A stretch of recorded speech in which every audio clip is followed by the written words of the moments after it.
33장 1절로 22절 33편 여호와의 권능을 찬양하라고 교훈하며 그 인자를 구하는 내용입니다. 조금 뉘앙스가 다른 것 같죠? 결국 지금까지 찬양한 모든 내용이 여호와의 권능에 의해서, 그러니까 욥기서가 전능성 찬양이라고 그랬잖아요. 하나님이 이처럼 모든 일을 작정하시고 작정대로 하실 걸 언약하셔서 이루어 가시는 계시섭리죠. 이게 여호와 하나님께서 계시하시는 계시섭리의 핵심 내용 아닙니까? 이런 일을 하시는 여호와의 권능, 전능성이죠. 권능을 우리 찬양하라. 근데 이게 시편 기자가 백성들을 향해서, 언약 자손들을 향해서 권고하는 권고라고 그렇게 말하면 됩니다. 그러면서 교훈하면서 그 인자함, 그가 인자하심 사랑이죠. 그래서 넘어가서 88페이지 네 번째 줄 1절로 5절 보면 다윗이 의인을 향해 여호와를 찬송하라는 교훈을 노래하는 내용입니다. 물론 여기 의인은 언약 백성을 말하는 거죠. 언약 백성. 그래. 우리가 그리스도 안에서 다 예정됐다고 그러잖아요. 영원전 그리스도 안에서. 예. 그리스도 안에서 예정됐다는 말은 그리스도의 머리 대신 그리스도의 지체가 됐다는 얘기죠. 그러니까 하나님은 얼굴을 보시고 머리를 보시고 의인 예수 아니에요? 예수 그리스도가 의인이신데 의인의 지체니까 우리도 따라서 의인이 되는 거죠. 내 공로로, 내 행위로 의인이 되는 건 절대 아니다. 그렇지만 우리들은 자꾸 그 유혹을 받죠.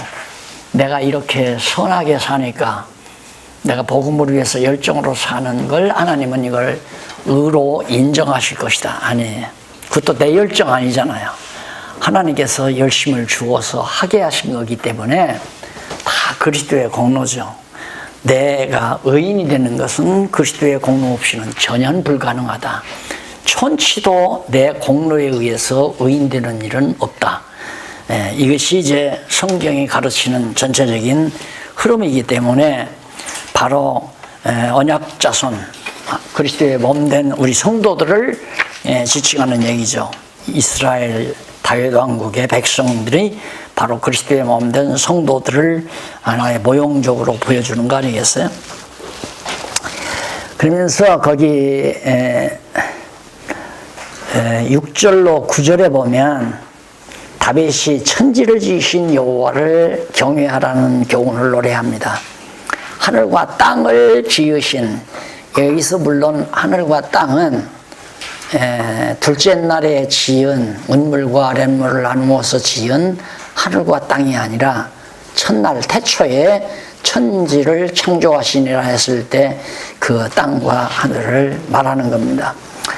그 다음 10절로 15절은 다윗이 여호와의 열방 백성을 주관하신다는 사실을 노래하는 것. 열방 백성, 다윗 시대에 암몬도, 모압도, 블레셋도, 아람도, 할 것 없이 그 주변 나라들, 에돔도, 또 애굽도, 이 모든 세속적인 나라들도 전부 다 하나님이 주관하신다. 그 말은 지금 우리들의 입장에서는 우리 대한민국뿐만 아니라 이 세상 모든 나라들을 전부 다 하나님이 좌우하시고 주관하시고 섭리해 가신다. 다시 말해서 세계사를 하나님이 정하신 뜻 따라 인도해 가신다라는 얘기입니다. 우리 이제 궁금하잖아요. 평화시대. 우리 대한민국의 문 대통령 평화 주장하면서 할 때 그 맞는 얘기다 하지만 성경은 도리어 평안하다 그때가 곧 위기라고 그러잖아요. 마지막 위기라고. 그러니까 평화가 무조건 좋은 게 아니에요. 그래도 우리나라가 이만큼 발전해서 한 건 그렇다고 해서 분단주의자는 아닙니다. 경쟁심 때문에, 북한과 남한의 경쟁심 때문에 더 우리가 더 빨리 발전했을 수도 있다는 얘기예요. 그러니까 인간적으로 평화는 좋고 분쟁은 나쁘다, 그건 아닙니다. 그래서 바울도 고린도 교회가 분쟁이 일어났잖아요. 분파가 일어났을 때 바울이 그렇게 얘기를 해요. 분쟁이 있어야, 분파가 있어야 옳고 그름이 분별된다고 바울 긍정적으로 말하잖아요. 그러니까 우리나라도 분단 국가로 이루어졌을 때 이것이 꼭 나쁘다 좋다 이렇게 평가하는 것이 아니라 이걸 통해서 하나님이 무엇을 준비해 가고 있는가. 만약에 분단이 안 됐으면 남한은 이렇게 교회가 번성하지 않습니다.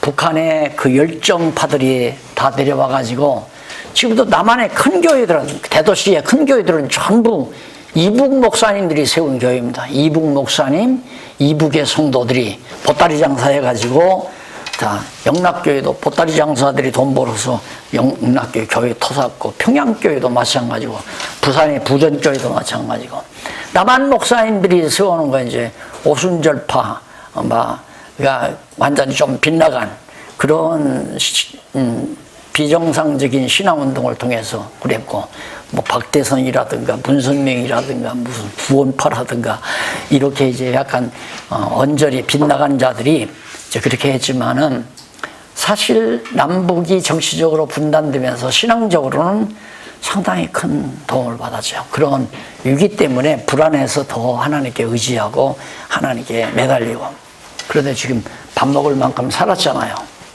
밥 먹을 만큼 살고 보니까 좀 평화롭게 전쟁 위험 없이 살았으면 좋겠다. 그런 꿈대로 만약에 전쟁 없이 우리가 평화적으로 산다. 그러면 엄청 생활의 변화가 생길 겁니다. 우리 사람들이 남북이 분단 안 되고 이제 다 합류해서 한다면 더할 것 없이 요즘 이제 크게 작용하는 게 이제 동성애. 남자들끼리 결혼하고 살자. 여자들끼리 결혼하고 살자. 골치 아프다. 여자하고 사니까 아주 골치 아프다. 비유 맞추려니까. 그러니까 남자들끼리 화끈하게 그게 지금 대중아니에요. 대중적으로 흘러가는.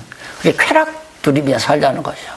완전히 쾌락 문화가 만연될 겁니다. 제가 볼 때는 그래요. 그러면 교회는 더 망가지는 거죠. 엄청나게 망가질 겁니다.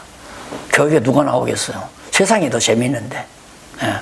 이래서 하나님께서 정말 우리가 볼 때는 나쁘지만 하나님은 그걸 좋게 이용해 가기도 하고, 우리가 볼 때는 좋지만 하나님께서는 그게 도리어 불행하게 나쁘게 여기실 수도 있는 거고요. 사람이 좋은 것은 하나님이 싫고 하나님이 좋으신 것은 인간이 싫어하는 것이 기본 바탕이기 때문에 평화가, 그렇다고 해서 내가 평화를 반대하는 건 아니에요. 하나님의 뜻이면 남북이 같이 평화롭게 함께 살죠. 그러나 그것이 부단 인간의 최대 목표는 아니다라는 얘기예요, 저는. 그걸 통해서 하나님께서는 새로운 어떤 역사를 이끌어가기 위해서 섭리하시는 것이다. 다시 말해서 세계 모든 역사를 하나님은 당신의 작정하신 뜻대로 인도해 가기 위해서 섭리해 가는 것이다 하는 얘기입니다. 그래서 지금 이북의 지하 교인이 한 20만 명 된다고 그래요. 그들은 이렇게 조그마한 성경책, 눈에 넣어도 잘 아프지 않아요. 이런 조그마한 성경책 하나 놓고 그냥 그걸 확대해가지고 확대해서 그걸 보면서 지하에서 신앙생활하는 그런 순수한 열정파들이 한 20만 명 된다고 그래요. 하나님께서 그들에게 또 한 번의 기회를 주시는 거 아닌가 이런 생각도 해보고요. 그래서 지난번 이제 제가 갔다 온 데가 이게 고구려 땅 아니에요. 고구려 땅. 거기에는 우리 동족들이 많이 살더라고요. 조선족들도 있고요. 또 몽고인들이라는 게 사실 우리 조상들이죠. 그쪽에서 다 우리가 왔으니까. 그래서 이런 것도 저런 것도 생각하면서 이제 요즘 이제 고속철 중강제도로 고속철 이어지고 또 신의주로 고속철이 이어져서 막 유라시아로 막 직접 통용되는 이런 모두가 다 하나님께서 이 아시아 시대의 복음 전파를 위해서 역사하시려고 그렇게 하는 것이 아닌가. 그렇다면 그렇게 되려면 빨리 중국도 기독교 신앙의 자유가 있어야 되고 북한도 있어야 되고요. 더 나아가서는 이제 중동 국가들도 예수 믿는 사람 막 칼로 죽이고 살리고 하는 그런 일들이 없어져야 되는 것 아니겠습니까? 그렇게 나가서 그런 역사 섭리가 다 언약이 되어 있기 때문에 성경에 그렇게 되어질 것만은 사실이죠. 그래서 그런 것들을 이루어가기 위한 기초작업이 오늘 우리 아시아 지역에서 이루어지는 하나님의 섭리가 아니겠나 그렇게 바라보면서 살아가고 있습니다. 그 다음 10절로 15절 다윗이 여호와의 열방 백성을 주관하신다는 얘기고요. 34장 1절로 7절은 간구에 응답하시며 구원해 주신 여호와께 찬양을 드리는 내용이죠. 언약을 이루어 달라고 간구하는 내용을 이루어 주신 것, 그 찬양하는 내용입니다. 이루어 준 것에 대해서 찬양하는 것. 찬양은 언제나 하나님께서 언약을 이루어 줬을 때 찬양이 나가는 거다. 그 찬양이란 무엇인가? 여호와 하나님의 언약 성취의 결과가 바로 찬양이다 이렇게 생각하면 돼요.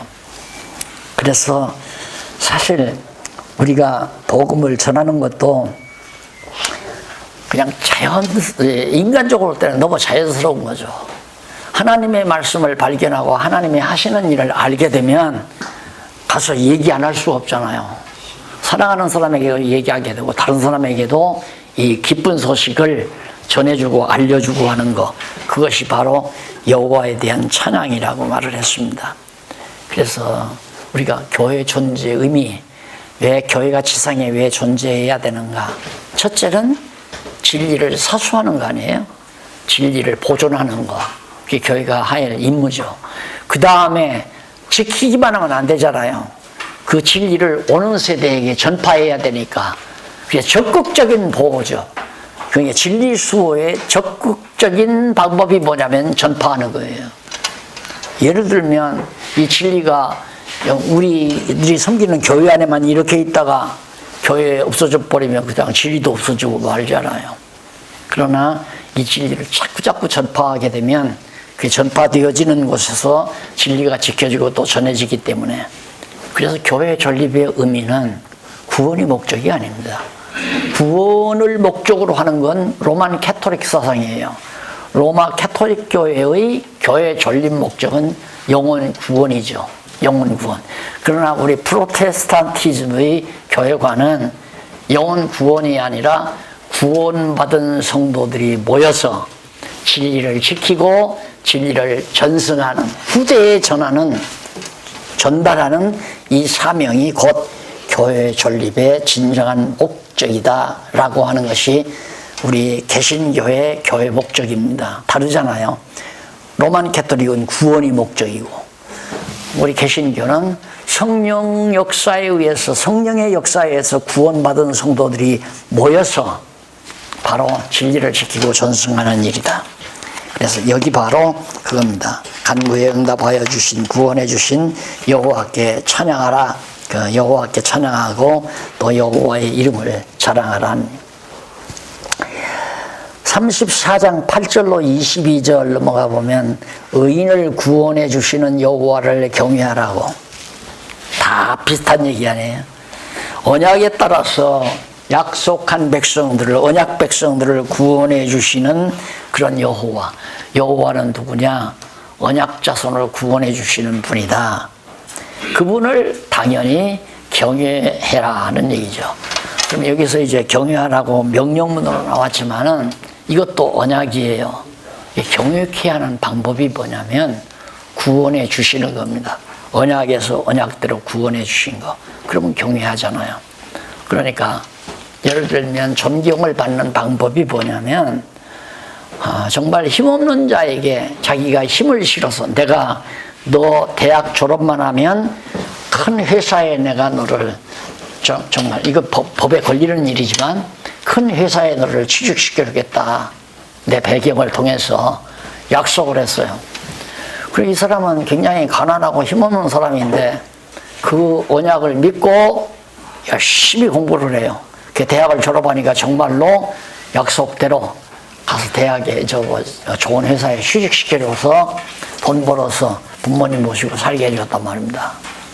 명절날 찾아오죠. 안 그렇겠어요?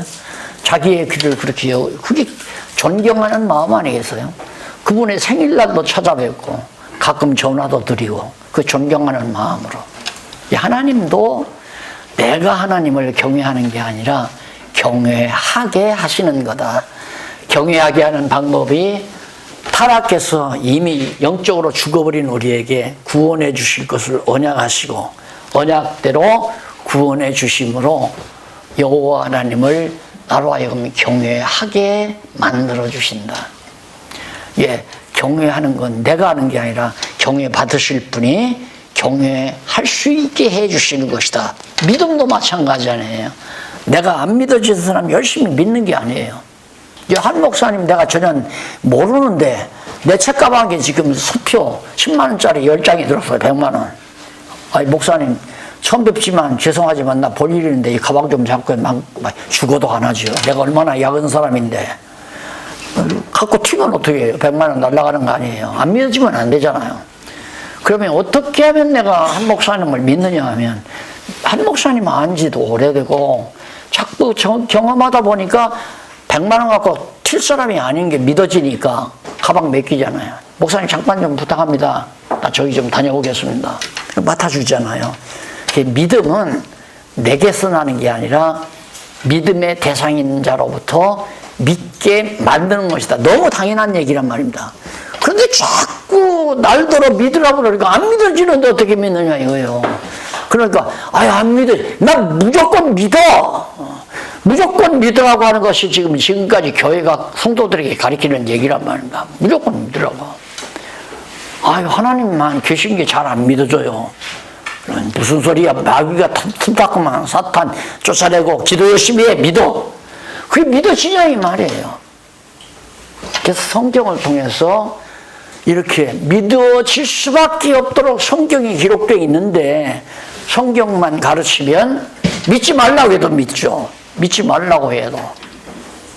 내가 한 목사님한테 가방 맡긴다니까 박 목사님이 그 언제부터 알았다고 맡기지 마세요. 나한테 맡기세요. 내가 박 목사는 또 어떻게 밀어. 그러니까 또 저 대표 목사님 사회 담당 목사님 그거 위험해 맡기지 마세요. 안 되는 거예요. 저한테 맡기세요. 존경을 믿음의 대상 하나님이 그래서 그것이 신실성 아니에요. 신실성.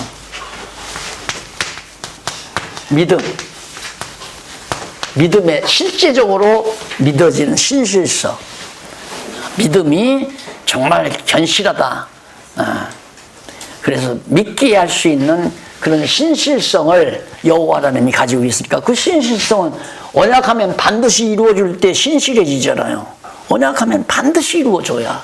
이걸 가르쳐야 믿지 말라고 해도 믿어진다는 얘기입니다. 경외하는 것도 마찬가지고 언약대로 좋게 다 이루어 주었는데 어떻게 경외하네요. 경외심이 나오는 거죠. 자, 경외심. 35장 5편 1절로 16절 넘어가서 대적과 싸우셔서 그들로 수치를 당케 하시라고 간구합니다. 사실 다윗이 가서 싸운 건 다윗이 싸운 거예요. 울맷돌 가지고 가서 골리앗하고 싸웠잖아요. 아람하고도 싸우고 또 블레셋하고도 싸우고 또 모압하고도 싸우고 암몬하고도 싸우고 싸운 건 다윗이 싸웠어요. 그런데 다윗은 뭐라고 하면 다윗 대적과 싸우셔서 그들로 수치를 당케 하시옵소서. 내가 싸워서 대적들을 수치당하게 하게 싸우니 도와주십시오. 이게 이제 우리들의 보편적 관점이거든요. 내가 이걸 해야 되겠는데 힘이 좀 모자라니까 하나님 좀 뒷받침 좀 해주십시오. 이런 차원에서. 그래서 계속해서 자기의 의지를 전지하고 우리 생각을 굳혀간다 이 말이에요. 천만의 말씀이에요. 그건 절대 아니에요. 하나님이 대적과 싸우셨다. 그러니까 골리앗을 물리칠 때도 만군의 여호와 하나님 이름으로 나오라 했을 때 여호와의 이름이 나가서 싸운 거지 다윗이 가서 싸운 것도 아니고 돌멩이가 가서 싸운 것도 아니란 말입니다. 여호와께서 이기셨다. 모든 일들을 그렇게 생각하셔야 됩니다. 아, 내 가정도 여호와께서 이루게 하셨다. 또 내 사업도 여호와께서 이루게 하셨다. 내 구멍가게도 여호와께서 이루게 하셨다.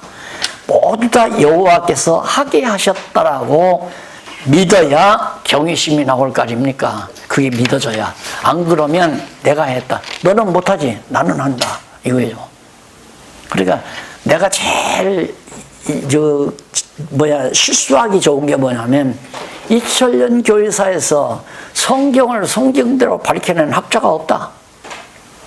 그래가지고 대한민국 신학자상까지 받았잖아요. 제가 신학자 대상도 받았단 말입니다. 우쭐우쭐하면 문제가 심각한 거죠. 누가 하냐? 나만큼 성경하는 사람 없잖아. 할 수도 있잖아요. 그런데 그것이 얼마나 무서운 생각인가. 그런데 누구나가 그건 정말 제일 제가 성경을 가르치는데 교회에서 젊은 놈 하나가 한참 88 젊은 놈이 한 20살 중반쯤 되는 놈이 찾아 들어왔어요. 방에 들어와서 열심히 명동 다니면서 공부도 하고 그러더만 찾아와서 딱 무릎을 꿇고 하는 얘기가 목사님은 참 좋으시겠어요. 뭐가? 그러니까 목사님은 성경을 가르치면서 내가 깨달았다고 말할 수 있잖아요. 제가 그 말 듣고 아차 했어요. 아차, 저는 큰일 났구나. 아니나 다를까 지금 저 산속에 들어앉아서 무슨 산신령 마냥 앉아서 약장사하고 앉았다고 그러더라고요. 소문 들으니까. 근데 그 생각이 보편적인 사람이 누구나가 다 있어요. 야, 저거 박용기가 깨닫기 전에 내가 깨달았으면 얼마나 좋았을까. 지가 교주 되겠다는 얘기죠. 그래서 내가 자꾸만 나는 이제 그걸 강조하네요. 제발 각주 다르라. 박용기 목사가 저술한 무슨 성경적 기독교 아니면 예정론 각주 자꾸 주변에서들 각주를 강조를 해요. 근데 저는 강조 못 하겠더라고요. 그냥 성경에 이랬다 그래라. 왜? 그래야 그 가르치는 사람이 편할 거 아니에요. 네. 그런데 우리 박 목사님 저기 들으네. 박 목사님은 또 선교 지난번에 갔었잖아요. 가가지고 그 선교사들한테 그랬대요. 나 요즘 성경 공부하는데 박용기 목사님한테 성경 공부하는데 참 기가 막히다고 이런 얘기하니까 그거 좀 얘기 듣고 싶으냐고 그러니까 좀 해보라고 그러더래요. 그래서 하니까 잘한다고 그러는데 특히 거기에 벌써 강의 들은 사람이 4명이나 있더래요. 그거 박용기 목사님 가르치는 대로 참 잘 가르친다고 칭찬 듣고 왔다고 나한테 그 얘기 하더라고요. 말 안 했으면 개방신당이라고요. 네, 뭔 얘기냐면 내 이름 드러내려고 하는 것이 사단의 역사예요. 사단의 역사.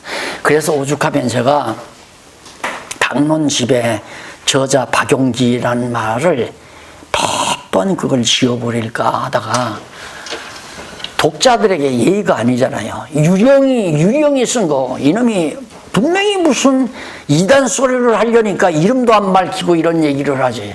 그래서 그 경력도 안 쓰려고 그랬어요. 어디 성서대학 나오고 총신 나오고 이런 것도 안 써버리려고. 근데 그건 유령 서적 아닙니까? 그래서 책임을 진다는 의미에서 쓰기는 썼지만 자꾸만 그걸 참 박 목사님 위대한 일 하셨습니다. 그러면 이 사탄아 불러가라. 속으로는 그럽니다. 제가 사탄아 불러가라. 당신 속에 사탄이 들어가서 나를 자꾸만 철삭인다 이거예요. 정말 그 힘든 얘기입니다. 그 자기를 주저앉힌다는 것 자체가 더구나 나 같은 입장에서는. 그래서 여기 정말 다윗이 정말 여호와께서 싸우신다. 이 매우 정말 좋은 표현이고요. 35장 17절로 28절에도 원수 실패에 대한 간구와 찬송에 대한 서원을 노래합니다. 다윗에게 패배한 사람은 전부 블레셋도 패배했죠. 모압도 패배하고 그다음 그 자기 아들 압살롬도 패배하고 아람도 패배하고 다윗과 전쟁에서 패배 안 하는 나라가 없습니다. 그 원수 실패에 대한 간구. 그러니까 하나님께서 원수를 실패케 하셨기 때문에 원수들이 실패하고 내가 승리했습니다. 그러니까 내가 승리한 것이 아니라 여호와께서 승리를 거두게 하셨습니다. 그래서 간구와 찬송에 대한 구하면서 원수들을 패배할 것이 너무 분명하니까 찬송까지 해야 불러요. 원수 패배하고 아직 패배하지도 않았는데, 물론 패배한 사람도 있지만, 완성된 패배한 사람도 있지만 아직 패배할 사람도 있잖아요. 그래서 패배한 완성된 것도 찬양하고 아직 미완성된 것도 믿음으로 찬양을 하고, 이것이 이제 35장 17절. 그러면서 이렇게 패배하면 나로 하여금 찬송하게 하실 것입니다. 그 말이에요. 찬송하겠나이다. 그 말은 자연히 원수가 패배하면 찬송이 터져 나오죠. 36장 1절로 12절. 자긍하는 악인 앞에서 인자를 베풀어 주시라고. 악인들 앞에서, 자긍하는 악인 앞에서, 그러니까 원수 앞에서 상을 베풀어 주신다. 1편에 나오잖아요. 원수들이 보는 앞에서 하나님께서 자기에게 아주 기름진 상을 베풀어 주신다. 예, 원수들을 정말 약 올리기 위해서, 인간적인 용어로 말하자면, 예, 하나님께서 다윗이 왕 되자마자 이스라엘 나라가 제국, 이때를 가리켜서 다윗과 솔로몬 시대를 통일왕국 시대라고 하지만 이스라엘 제국 시대라고 하지만, 이스라엘의 감히 주변 나라에서 솔로몬 때는 조공을 안 가져오는 나라가 없잖아요. 전부 블레셋으로부터 시작해서 에돔, 암몬, 모압, 아람 등등 해서 전부 다 솔로몬 왕에게 조공을 가져오니까 갑자기 그렇게 부가 막 쌓였다 말이다. 예루살렘의 돌덩어리가 다 황금처럼 돌덩어리가 돼. 황금 덩어리가 돌덩어리처럼 그렇게 굴러다녔다고 그러니까, 그런 부가 하나님께서 주변 나라들로 하여금 전부 솔로몬으로 하여금 종vic게 만들어 놓으니까, 그러니까 이럴 때 조심하는 거죠. 이럴 때일수록 조심하는 거. 그래서 이 자긍하는 악인 앞에서 인자를 베풀어 주시라고, 가장 큰 하나님의 능력을 잘 노래하고 있는 겁니다. 그 다음 37장 1절로 8절 보면요, 행악자로 인해 불평 말고 여호와를 의지하라고 교훈합니다. 이게 다윗의 시죠. 행악자를 인하여 불평하지 말라. 거기는 짧으니까 한번 읽어보실까요? 자, 1절. 행악자를 인하여 불평하여 하지 말며 불의를 행하는 자를 투기하지 말지어다. 투기, 시기, 질투. 예. 행악자가 잘 되는 건 시기, 질투하고, 분명히 하나님을 대적하는 자고 사단의 조종을 받는 자인데 왕성해요. 막 부흥 발전하고. 예를 들면 문선명처럼 영정 형편없는 얘기인데도 전도 그 통일교처럼 막 세계적으로 왕성하고 막 돈이 엄청나고, 세계적인 큰 권력자들이 문선명 만나기를 원하고, 얼마나 부러워요. 따지고 보면 그 부러워하고 시기하고 질투하면 안 된다. 그러지 말라. 하나님께서 가장 큰 그 형벌이 뭐냐? 이 살아있는 동안의 형벌은 가장 높였다가 가장 낮추는 거예요. 가장 높였다가 가장 낮추는 거. 그러니까 예를 들어서 한 달에 돈 100만 원 가지고 생활하다가 사업이 안 돼서 한 달에 50만 원 가지고 생활하는 건 견뎌나갈 수 있어요. 이것저것 좀 줄이고, 가끔 갔다가 외식 줄이고, 그 다음 고깃국 끓이던 거 고깃국 없애버리고 콩나물국 끓이고, 그러면서 50만 원 가지고 생활하는 거예요. 그런데 한 달 생활비가 5천만 원 들어가는데 5천만 원 들어가다가 왕창 망해가지고 100만 원 가지고도 못 사는 거예요. 자살하고 말아요. 못 살아요. 높였다가 막. 그래서 여기 지금 행악자로 인해서 불평하지 말라. 하나님, 왜 저렇게 저런 데는 잘 됩니까? 악인이 왜 그렇게 잘 됩니까? 에레미야가 그랬죠. 하나님, 하나 묻습니다. 왜 그렇게 악인들은 자식들도 잘 되고 집안도 평안하고 그렇게 번창하고 돈도 많고 왜 그렇습니까? 왜 의인들은 이렇게 고난을 받아야 되고 시련을 겪어야 되고 고통을 많이 겪어야 됩니까? 그걸 에레미야가 하나님께 묻잖아요. 예루살렘 망할 무렵입니다. 그렇죠. 바벨론 세력 강하잖아요. 강한 바벨론 세력이 와서 예루살렘을 딱 포위하고 1차 끌어갑니다. 1차 백성들 끌어가고 2차 끌어가고 그리고 나중에 예루살렘 성 다 불쳐질러 버리고 바벨론은 세계 최강 제국이 아니에요. 최강의 제국으로. 그러니까 에레미야가 하나님께 그렇게 기도할 만하죠. 근데 다윗은 절대 행악자로 인해서 불평하지 말아라. 너 지금 악인들은 잘 되고 의인은 못 된다고 불평하고 있지. 그러지 말아라. 내 편이다 여호와는. 여호와를 의지하라고 교훈하는 내용인데 3절 볼까요? 여호와를 의지하여 선을 행하여 땅에 거하여 그의 성실로 성실함, 신실하심, 성실하심 같은 얘기예요. 식물을 삼을지어다. 여호와의 신실하심을. 그러니까 반드시 언약대로 이루어 주실 것을 네 양식으로 삼어라. 그걸 먹고 살아라 이 말이에요. 그 양식, 이 진리를. 또 여호와를 기뻐하라. 저가 내 마음의 소원을 내 마음의 소원을 이루어 주시리로다. 소원은 소원을 전제로 하는 거죠. 소원은 언약대로 이루실 것을 바라고 있는 것이 소원이고, 소원은 그 언약대로 이루어지면 내가 어떻게 나로 하여금 내가 어떻게 찬양하리이다, 전파하리이다, 주를 높이리이다, 경외하리이다. 이게 다 소원이란 말입니다.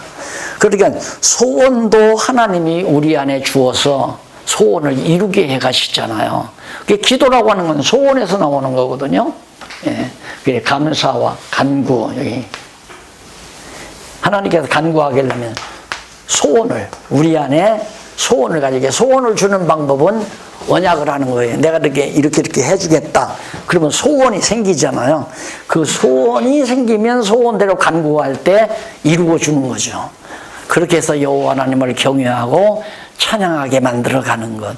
그게 완전히 하나님의 절대적 주권에 의해서, 전능하신 능력에 의해서 다 해가는 건데, 자꾸만 우리들은 우리가 어떻게 하면 하나님이 어떻게 반응하실 거라는 그런 잘못된 그 인본주의죠. 그게 인간의 의지로부터 출발하는 게 인본주의예요. 신본주의는 하나님의 뜻으로부터, 작정하신 뜻으로부터 시작하는 것이 신본주의적 성경관이고, 당연히 신본주의적 성경관을 가져야 할 거 아니에요. 그런데 자유주의 신학자들이라는 건 전부 인간의 의지를 바탕으로 해서 인간이 어떻게 해서 하나님의 뜻을 이루어 드리자 이거예요. 들으면 그럴듯하죠. 그게 바로 다 잘못된 성경과 멀어진 생각들이라는 얘기입니다. 그 다음 37장 9절로 22절 보면, 22절에 보면 의인이 받을 복과 악인이 받을 형벌에 대해서 가르쳐 줍니다. 언약을 가리키는 거죠. 언약. 의인은 그게 시편 1편에 복 있는 사람은 악인의 꾀를 쫓지 아니하며, 복 있는 사람이란 말은 언약을 받은 자라는 얘기, 언약의 대상자. 언약의 내용이 복이니까 생육하고 번성하라, 땅을 정복하라, 다스리라. 이 복안이에요. 이게 복 있는 자, 하나님께로부터 언약 받아서 복을 가지고 있는 자는, 복 있는 사람은 악인의 꾀를 쫓지 않으면, 악인은 불택자, 이방민족이란 말입니다. 이방 민족들이 가는 그 길로 가지 않는다. 그러면 그것도 내 의지로, 나는 하나님께 복받은 자니까, 언약 자손이니까 절대 안 믿는 사람의 그 길로 가면 안 돼. 그게 아니에요. 하나님이 그 길로 가지 않게 하신다 그 말입니다. 하나님이 절대 그 길로 안 가게 하신다. 언약 자손들은 애굽에서 나와서 반드시 언약의 땅, 가나안 땅으로 가게 만드시잖아요. 백성들은 가나안으로 안 가고 애굽으로 돌아가겠다고 난리를 치지만 안 된다 이 말이에요. 모세가 죽어도 나는 이스라엘 백성 구원해내지 못합니다. 나는 애굽에 가면 죽습니다. 살인죄 짓고 내가 애굽에서 탈출한 사람인데 만약에 애굽에 갔다가 발각나면 나는 죽습니다. 나 안 갑니다. 필요 없어요. 하나님의 정하신 뜻따라 모세가 가서 바로 왕이 아무리 이스라엘 백성들을 안아주려고 해도 결국에는 놔주지 않아요. 놔주고 홍해바다 건넜는데 거꾸로 가잖아요. 홍해바다 건너서 자꾸 반대로 가나안 땅 반대로 내려가요. 그게 바로 하나님이 정하신 가나안 땅으로 가는 과정이에요. 가나안으로 직접 가면 그냥 한 넉넉 잡아 열흘이면 충분히 갈 걸 40년까지 무슨 필요가 있어요. 열흘이면 가는 걸. 그런데 하나님은 그렇게 꼬불꼬불 돌리고 또 돌리고 돌리면서 여호와 하나님 경외하기를 가르쳐가는. 우리도 그렇잖아요. 엄마 뱃속에서 하고 나왔을 때 바로 그냥 천국으로 데려가면 이 고통 많은 세상에서 그냥 지지고 볶고 안 하잖아요. 천국으로 가니까. 근데 아무래 하나님 낳게 해놓고는 세상에서 요즘에는 이제 100년 산다니까 한동안은 한 60년만 살면 가더구만 이제는 100년 살아야 된다니까 그냥 100년 동안 꼬불꼬불 인생길을 살다가 천국을 가야 하는 것이 오늘 우리 현실인 거죠. 그럼 무엇 때문에 이렇게 오래 살리나? 여호와 경외하기를 배우라 그 말이에요. 목적은 그겁니다. 우리가 이 땅 위에 사는 내 개인적인 목적은 여호와 경외하기를 배우는 거. 우리가 지금 이렇게 공부하는 것도 자연스럽게 여호와 경외심이 생기잖아요. 정말 그분 전능자로구나. 그분은 정말 신실하신 분이어서 작정하신 뜻에 따라 언약하신 대로 만사를 이끌어 가시는 분이란 와 위대하고 영광스러운 분이다. 자연스럽게 마음에서 경외심이 나오니까 찬양이 나올 수밖에 없잖아요. 어디 가도. 예, 어느 목사님이 그래요. 하도 한 3년 동안 들어놨더니 이제 강단에 서면 자꾸 나도 모르게 자꾸 나온다는 거예요. 여호와의 언약, 여호와의 성취게 나올 수밖에 없죠. 왜? 너무너무 좋은데 어떻게 안 나와요. 그 다음 37장 23절로 40절 의인은 실족하지 않으며 결국은 평안과 구원이다 나오잖아요. 얼마나 확실한 얘기입니까? 자, 의인은 절대 실족하지 않는다. 아주 넘어져도 아주 넘어지지 않는다. 아주 버리시지 않는다.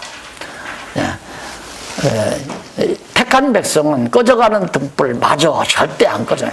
팔랑팔랑 바람이 불어서 꺼질 것 같아도 안 꺼진다 이 말입니다. 심지를 놓고서 다시 밝히게 되고 갈대 꺾어진 갈대 바람에 갈대가 꺾어졌어요.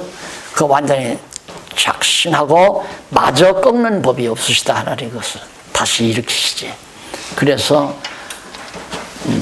때리시고 싸매시고 흩으시고 모으시고 그리고 또 하나님께서 우리들을 죽였다가 살리시고 헐으시고 세우시고 이렇게 반복해서 우리로 하여금 하나님의 능력을 깨닫게 하는 역사가 이스라엘 민족사라고 생각하면 되고 우리들의 삶이에요. 우리들의 삶.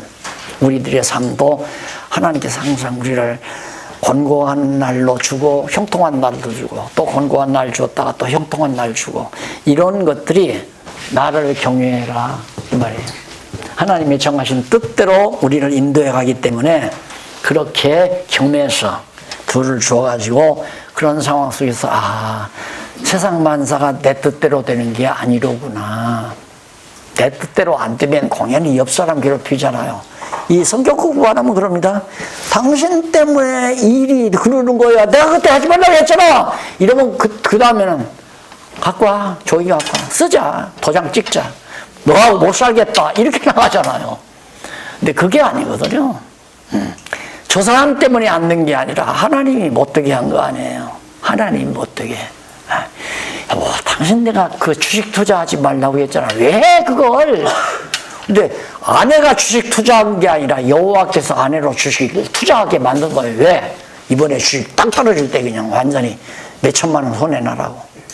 박 목사님이 하는 모양구나. 할 돈도 없지만 안 해요, 저는. 해도 그만, 안 해도 그만. 왜? 안 해도 없어질 돈 없어지고, 해도 아내는 돌아올 돈 돌아온다는 나는 그렇게 믿는 사람이니까. 누가 날 속여서 돈 가져가도 내 거는 내 돈은 다시 돌아오게 돼 있고, 또 내 돈이 아닌 건 암만 은행에다 내 저축하고 있어도 누군가가 빼가게 돼 있고, 아내가 전화 한 번만 받으면 벌써 몇백만 원 빠져나가잖아요. 그거 다 하나님께서 조정하는 거란 말입니다. 공연히 내가 재산 지키겠다고 하는 것도 건방진 생각이고, 집 잡히고 집안 날라간 것도 하나님의 은혜로 생각해야지, 내가 다 야무지게 다 하니까 이 집 지니고 사는 줄 알아. 아내들이 그러죠. 살림살이에서 보험, 적금도 넣고 어떻게 해서 집 사놓고는, 여보, 당신 나한테 장가 잘 왔어. 나 때문에 지금 이 아파트로 이사 온 거야. 아니, 저희 집사람이 그런 얘기는 하는 건 아니에요. 또 이 얘기 들어가면 또 싸움 날라. 대개가 그런다, 이마, 대개가. 그래서 이제 여자 아내들이 지금, 기가 센 이유가 살림자라는 기가 세요. 그래서 남자들이 고통스러운 거죠.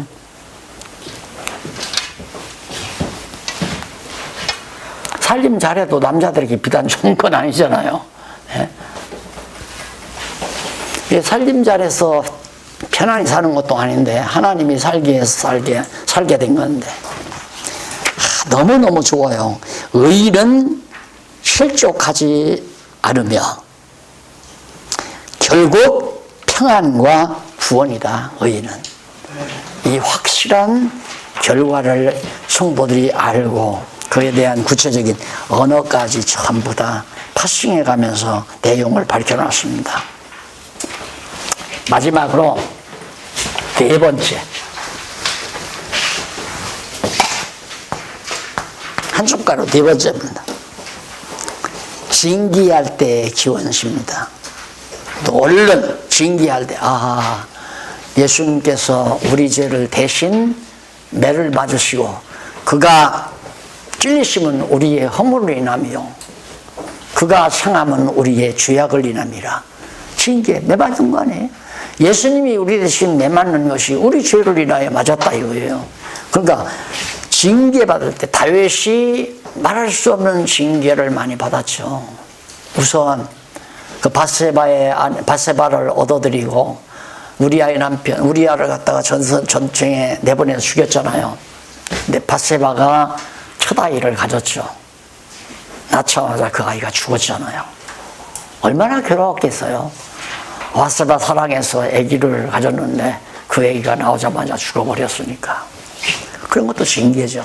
또 뿐만 아니라 압살롬이라는 아들놈이 아버지를 반역해가지고 아버지 죽이려고 압살롬이 군대들을 몰아치면서 예루살렘 왕궁으로 다윗 궁으로 쳐들어온다 이 말이에요. 그러니까 다윗이 도망쳤잖아요. 아들을 피해서. 얼마나 무서운 징계입니까. 그래서 그 시편에 보면 다윗이 회개하는 장면이 나오는데 얼마나 울었는지, 밤에 자면서 벽에를 베고 너무너무 하나님 앞에 정말 죄스러움을 통일에 자복하며 울었는지 벽에가 다 썩었다고 그러잖아요. 눈물에 의해서. 그런 정도까지 다윗이 고통을 많이 겪었습니다. 그것들이 모두가 다 하나님의 징계라고. 그래서 사랑하는 자에게는 징계가 따른다고 그랬잖아요. 징계가 없으면 사생자라고 그랬죠. 하나님의 아들이 아니다. 그러니까 우리는 징계가 무서워서 절대 죄를 안 짓는 것이 아니라 징계를 해서 하나님께서 죄를 안 짓게 하신다. 앞에 말은 틀린 말이에요. 하나님이 징계를 해서 이런 죄를 지면 안 되겠구나 깨닫게 해서 죄를 안 지게 만드는 거죠. 그러니까 내가 죄를 안 짓는 게 아니라 하나님이 죄를 안 지게. 그러면 예를 들어서 어린아이가 자라납니다. 옛날에 호롱불, 제가 이제 겪어봤는데 호롱불 켜고 살 때 어린 동생이 자꾸 가서 엉금엉금 겨서 그걸 호롱불을 만지려고 그래요. 안 된다고 하면 또 가서 만지려고, 안 되면 또 가서 만들려고 그러고. 다시는 안 만지게 하는 방법은 내버려 두는 거예요. 내버려 두는 거. 그래서 가서 됐다가 따끔하면 그 다음에는 가서 만지라고 손을 갖다가 끌어대 막 하고 울어요. 나 안 만질란다. 그러니까 징계를 많이 받아본 사람은 행복한 사람입니다. 내 죄를 멀리하고 살 수 있으니까. 하나님께서 죄를 멀리하게 해주시는 거기 때문에. 내 의지로 죄를 안 짓는 게 아니에요. 하나님께서 깨닫게 해서 죄를 안 지키게 하시는 거죠. 그것이 38편에서부터 41편까지 나오는데 38편 1절로 14절 보면 다윗이 여호와께 징계받을 때 고통스러움을 하소연합니다. 이 시편은 두말할 것 없이 있지만 다 아시죠.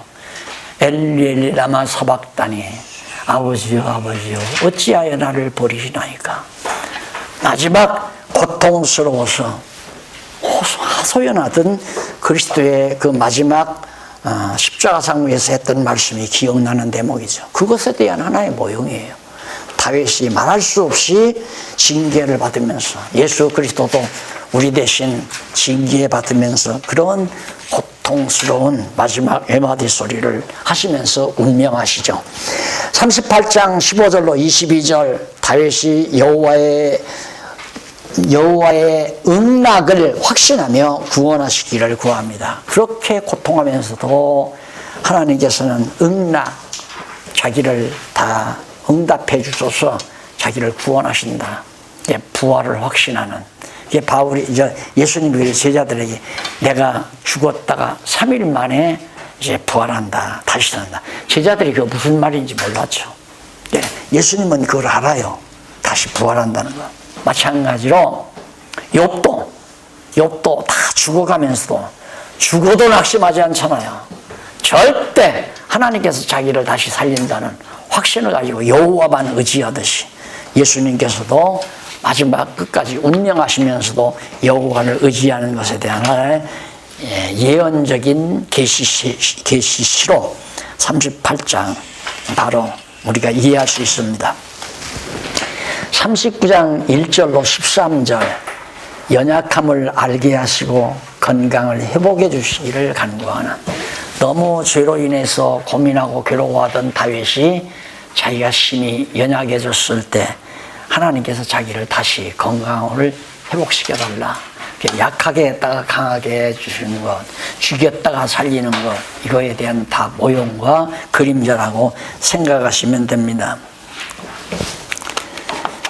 그 다음 넘어가서 40장 1절로 10절 간구를 듣고 구원하신 많은 기적과 기쁜 소식을 선포하는 것.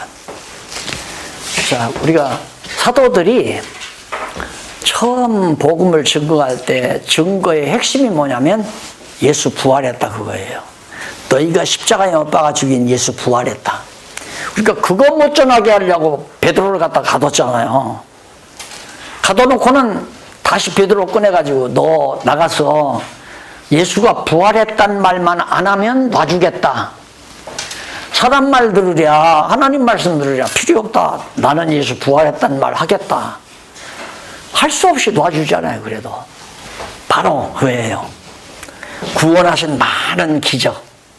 정말 기적 중에 최대의 기독교 기적은 예수 부활입니다. 죽었다가 부활하신 예수 부활. 나사로의 부활은 재생이에요. 육신으로 죽었다가 육신으로 다시 살아난 거죠. 근데 예수님의 부활은 육신으로 죽었다가 육신으로 사는 게 아니라 썩어질 육신을 가지고 있다가 육신으로 죽으시고 신령한 몸으로 부활의 몸으로 다시 부활한 거죠. 고린도서에 나오잖아요. 썩어질 몸으로 심고 썩지 아니할 몸으로 사는 것, 그것이 부활이죠. 최대의 기적이에요. 최대의 표적이고 부활이.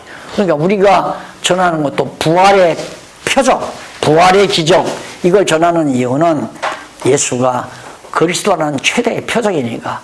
예수가 그리스도라는 증거가 뭐냐? 죽었다가 살아났지 않느냐? 신령한 몸으로. 그 이상의 표적은 없죠. 어느 누구도 죽었다가 신령한 몸으로 산 사람이 없어요. 승천까지 했잖아요. 이런 표적을 전파하리이다. 그거에 대한 하나의 모형적 예언시입니다. 구원하신 많은 기적과 기쁜 소식, 복음 안에 기쁜 소식이 이걸 전파하겠나이다. 그래서 복음 전파는 마지막 결실입니다. 이게 신앙생활의 결실, 복음 전파라고 하는 것은. 이 복음 전파가 꼭 내 입으로 가서만 전파해야 하는 게 아니라 예를 들어서 글로도 전파하고 방송으로도 전파하고 또 전파한 일에 합력하기도 하고 예를 들어서 선교비를 대기도 하고 전도비를 대기도 하고 이런 것들이 다 복음 전도를 교회가 전립하는 이유가 바로 복음 전파를 위해서 전립하는 거거든요. 근데 복음 전파냐 아니면 회원 확보냐 이게 이제 차이가 있는 거죠. 교인들의 수를 늘리기 위한 것을 복음 전파라고 생각하면 안 돼요. 물론 오게 해서 복음을 듣게 하면 참 좋지요. 그런데 대부분 우리 한국교회가 지금까지 수를 늘리는 것에 주안점을 두고 했기 때문에 복음의 핵심은 다 사라져 버렸잖아요. 나오면 복 받는다. 그래서 나오게 하는 방법이 복 준다. 복. 교회 잘 다니면 하나님께서 복을 준다. 이렇게 해서 이제 많은 사람이 왔지만 와야 복이 잘 안 임하잖아요. 예수 안 믿어도 물질로 복 받아서 잘 사는 사람이 너무 많고 이것이 도리어 한국교회의 함정이 되어버리고 말았죠. 40장 11절로 11절을 긍휼을 베풀어서 대적을 멸하시고 구원하시라고 이미 언약한 거니까 대적 다 진멸시키고 하나님의 언약 자손들을 구원해 준다고 했으니까. 마지막 장 41장 보십시다. 1절로 13절 회개하면서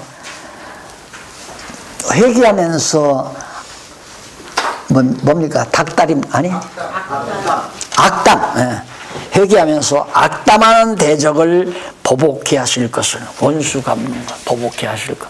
이게 원수 갚는 거 여기서 보복하게 원수를 갚게 이 말은 원수 갚는 자가 사람이 아니라 하나님이 말하는 거예요. 그러니까 예수님께서 너는 원수 갚지 말라. 원수 갚는 것이 하나님께 있다, 내게 있다 그러잖아요. 그러니까 원수 갚는 것이 내게 있단 말은 하나님께 있단 말이거든요. 하나님께서 나를 통해서 원수를 갚게 만들어요. 그래 하나님이 원수 갚은 거지 내가 원수 갚은 게 아니란 말입니다. 그러니까 내가 원수를 갚으려고 애쓰면 그러면 네가 한번 원수 갚아봐라 내버려 두는 거죠. 근데 하나님께서 원수를 나로 하여금 갚게 만든다 그 말이죠. 그 보복하게 하실 것을 간구하는. 그래서 다윗이 왕위에 오르자마자 정말 모든 전쟁에서 다윗은 다 승리했어요. 다윗이 패배한 바가 없어요. 그러자 솔로몬이 일어나서 막 지혜가 출중하니까 이방 나라들이 감히 이스라엘 나라에 쳐들어올 마음 자체를 안 먹는 거죠. 가만히 있어도 그냥 조공을 가지고 와요. 가만히 솔로몬이 있어도. 솔로몬 왕을 만나기 위해서 그거의 큰 영광이었으니까 김정은이가 트럼프 만나서 단독으로 면담한 거 이거 최고 아니에요? 그걸 성공한 거죠. 김정은이는 진짜 대단히 성공한 거예요. 김정은이는 그래서 내가 인간적으로 난 생각을 했어요. 참 저 트럼프 영감 저 망령 들렸구나. 그 뭐로 만나죠? 그 찾아와서 오갔으면 저 백악관 저 밑바닥에서부터 박박 기어서 올라오라 이러지. 성공한 거 아니에요? 그러듯이 솔로몬 만나러 오는데 솔로몬이 찾아가지도 않아요. 솔로몬이 국빈으로 갔다는 얘기 들어봤어요? 못 들어봤죠. 도리어 여왕이 부스 땅 구수왕인가? 여왕이 막 지기지기 한 보석 막 크게 큰 마차에다 싣고 가가지고 솔로몬 만났잖아요. 눈알이 막 빙글빙글 돌죠. 너무너무 호화롭고 너무너무 지혜로우니까. 그러니 누가 솔로몬에게 쳐들어오겠어요? 하나님이 이렇게 높이셨다 이 말입니다. 이때가 이스라엘 전성기예요. 그 다음에는 평안한 때가 없어요. 그래서 대적을 보게 하실 것을 간구하는 악담하는 대적들을 보복해 하실 것을 낙담하는 대원입니다. 이렇게 해서 일단은 하나님께서 네 번째